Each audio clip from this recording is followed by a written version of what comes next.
Hello বন্ধুরা, আমি তোমাদের বারবার রান্নার সময় যে বলি না, একটা ভাজা মশলা আমি ইউজ করি। সেই ভাজা মশলাটা দেখো আমি কিভাবে তৈরি করছি। কারণ আমার মনে হয়েছে যে তোমাদের এটা কিউরিসিটি যে আমি কিভাবে তৈরি করি। তো তোমরা তো আমার সবথেকে ভালো বন্ধু, তাই তোমাদের সঙ্গে আমি এটা শেয়ার করছি। এখানে আছে লঙ্কা, জিরা, ধনে, গোটা ধনে আর তেজপাতা।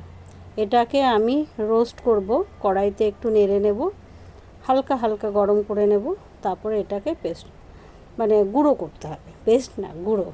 ঠিক আছে, চলো এবার দেখো কি সুন্দর রোস্ট করা হয়ে গেছে। এবার এটাকে সুন্দর করে গুঁড়ো করা যাবে। আর সামনেই তো পুজো আসছে, এই ধরনের মশলা আমরা যদি একটু তৈরি করে রেখে দিই তাহলে সবসময় মশলা পেশাই করো, এত চিন্তাও থাকে না। আর এই মশলাটা ইউজ করলে খুবই ভালো হয় সবজির টেস্ট। চলো এবার গুঁড়ো করি। এই দেখো তৈরি হয়ে গেছে আমাদের সুপার মশলা, দেখেছো? আর এই মশলা থাকলে কোনো চিন্তাই নেই। টাটা।